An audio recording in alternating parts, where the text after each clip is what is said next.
Hey, good morning, guys. This is Stephen Howard. My dog Yucca and Rio are already out on the trail. Just wanted to show you the Craft Mountain Loop in Ash Springs.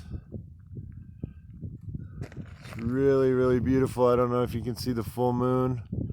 It's a waning moon now. And over there's Physical Graffiti and the Fox. Some amazing climbing.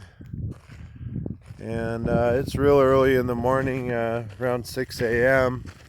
I got up around 5 up in Level Canyon and got myself going. Stopped and got a coffee. And now I'm out hiking the dogs before work. It's nice and cool. The sun is starting to rise out there.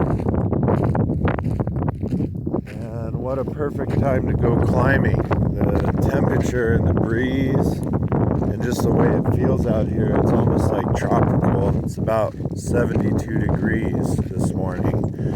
So it should be a pretty hot day.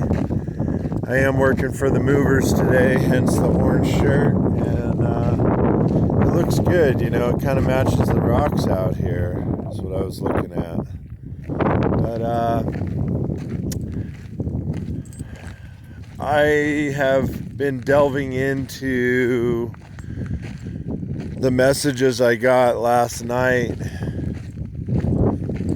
Were pretty deep. That you know, if people want you if people want you in their life, they will make sure that you're in their life. If people don't want you in their life, they'll probably make sure that you're not around. And it's pretty simple. And rejection is God's protection. You know, put that in your brain. Rejection, you get rejected from a job. You get rejected from a this, a that. It's because you weren't on the path that the divine wanted you to be on. You know? It's like, you know, you go to a job and every time you run into another problem, all these bushes are problems.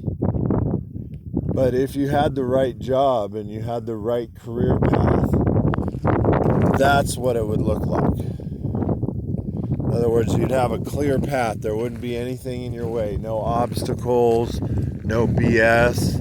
It'd just be real simple. Do the work, get paid. Do the work, get paid. And,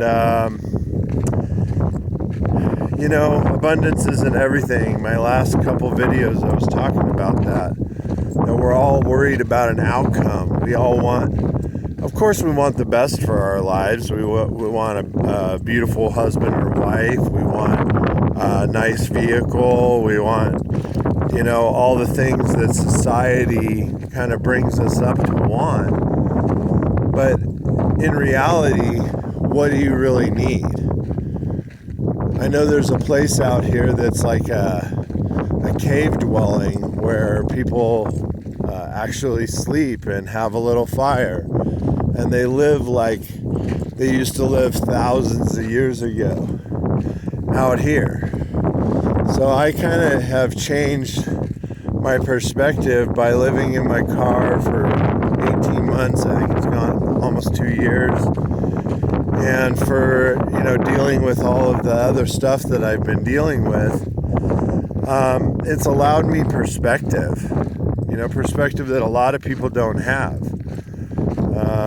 You know, try waking up, carrying a job, doing the things that you got to do without a house, without a shower, without a, you know, without, basically. And I don't look at myself as lacking at all. And I think that society, because of the societal norms, society has painted a picture so that if you don't have these certain things or you aren't this certain way, that you don't fit in, you're not allowed in. You're not in the club. You know, yesterday we were looking at $230,000 vehicles.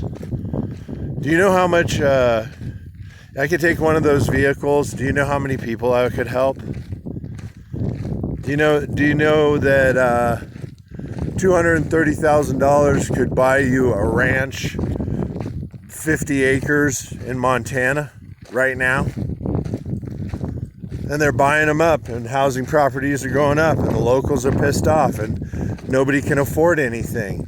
Societal norms are making it almost impossible. It happened to Hawaii. Hawaiians can't afford to live in Hawaii.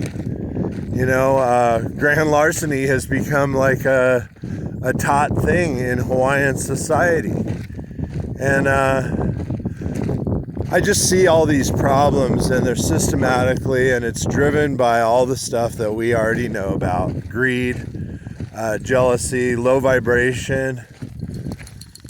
What if we came from a perspective that no matter who you are, you're a universal being, and your worth is priceless. Whether you're a homeless man or a CEO of a Fortune 500 company, because you are a divine being and you have red blood pumping through your veins, you are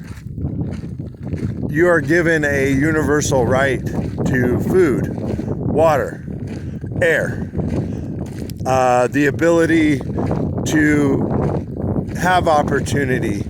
You know, they say America is the land of opportunity, but what I'm seeing is people have to go through massive suffering in order to achieve any of the societal norms that we were set to look at. So as I'm talking about this, look at the place that I'm hiking in. Holy mackerel.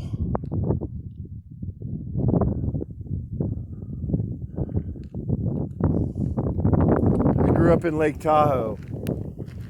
And as a kid in Lake Tahoe, I was always upset because I was a rich kid. And I would go to school